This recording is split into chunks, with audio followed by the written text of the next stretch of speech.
एक बार बादशाह अकबर, बीरबल और सभी मंत्रीगण दरबार में बैठे हुए थे। सभा की कार्यवाही चल रही थी। एक एक करके राज्य के लोग अपनी समस्याएं लेकर दरबार में आ रहे थे। इसी बीच वहां एक व्यक्ति दरबार में पहुंचा। उसके हाथ में एक मर्तबान था। सभी उस मर्तबान की ओर देख रहे थे। तभी अकबर ने उस व्यक्ति से पूछा, क्या है इस मर्तबान में? उसने कहा, महाराज, इसमें चीनी और रेत का मिश्रण है। अकबर ने फिर पूछा, किस लिए? अब दरबारी ने कहा, गलती माफ हो महाराज, लेकिन मैंने बीरबल की बुद्धिमत्ता के कई किस्से सुने हैं। मैं उनकी परीक्षा लेना चाहता हूँ। मैं यह चाहता हूँ कि बीरबल इस रेत में से बिना पानी का इस्तेमाल किए चीनी का एक एक दाना अलग कर दे। अब सभी हैरानी से बीरबल की ओर देखने लगे।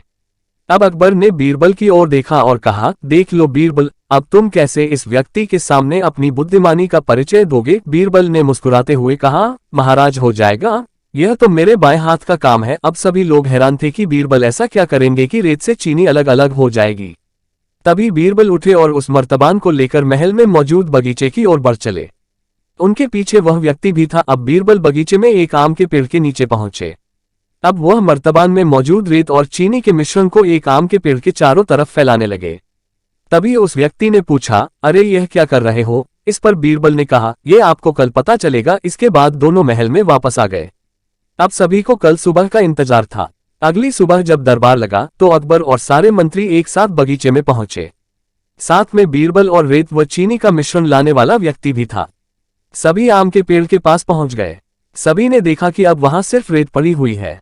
दरअसल रेत में मौजूद चीनी को चींटियों ने निकालकर अपने बिल में इकट्ठा कर लिया था और बची कुची चीनी को कुछ चींटियां उठाकर अपने बिल में ले जा रही थी। इस पर उस व्यक्ति ने पूछा, चीनी कहाँ गई? तो बीरबल ने कहा, रेत से चीनी अलग हो गई है। सभी जोर जोर से हंसने लगे। बीरबल की यह चतुराई देख अकबर ने उस व्यक्ति से कहा, अगर अब तुम्हें चीनी चाहिए तो तुम्हें चींटियों के बिल में घुसना पड़ेगा। इस पर सभी ने फिर से ठहाका लगाया और बीरबल की तारीफ करने लगे। कहानी से सीख, किसी को नीचा दिखाने का प्रयास आपके लिए हानिकारक हो सकता है। कहानी अच्छी लगी हो तो प्लीज लाइक सब्सक्राइब करें।